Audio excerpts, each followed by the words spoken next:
Shaken and stirred. Reaction tonight from liquor store owners about plans to end Connecticut's minimum bottle price requirement. Good evening, everyone. Thanks for being here. I'm Scott McDonald. I'm Ann Nyberg. Governor Dannel Malloy says he's trying to save consumers money, but package store owners and distributors claim his plan to abolish the state's liquor minimum pricing law will kill small business. Chief Political Correspondent Mark Davis joining us live tonight with more on the latest battle in the liquor price war. Hi, Scott and Ann. Good evening, everyone from the Hartford newsroom. Governor Malloy says that people in Connecticut get better deals on liquor prices in the surrounding states.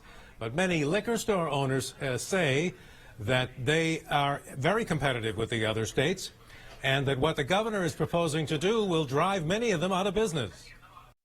Connecticut has one of the highest concentrations of liquor stores per capita in the country. There are about 1,100, one for about every 3,500 people. It means that even in a small town, there can be 2 or 3 package stores. There are a few larger chains like Total Wine and more that operate mega stores in Milford, Manchester, and West Hartford. They'd like to have more.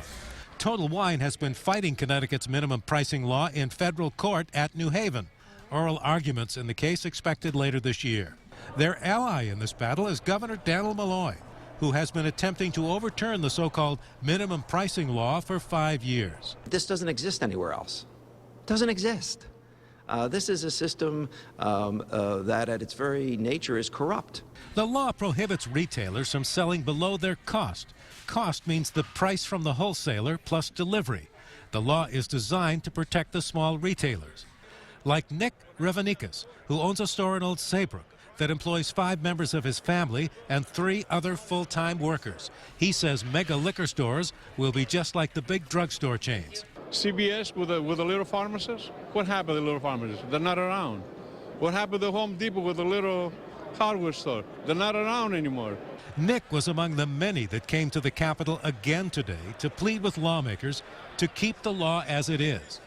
Rich Weiss of Eater Brothers Wine and Spirit Distributors of West Haven says fewer stores will hurt local economies. And the real problem is Connecticut taxes, like the sales tax on every purchase of beer, wine, and spirits.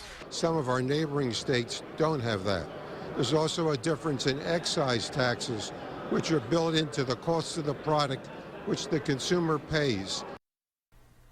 Now, add to that in addition to this proposal, there is also a proposal to boost the deposit from a nickel to a dime on bottles of beer and cans of beer.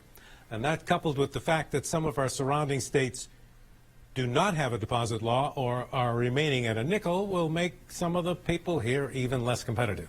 Live from the Hartford newsroom, Mark Davis, News 8.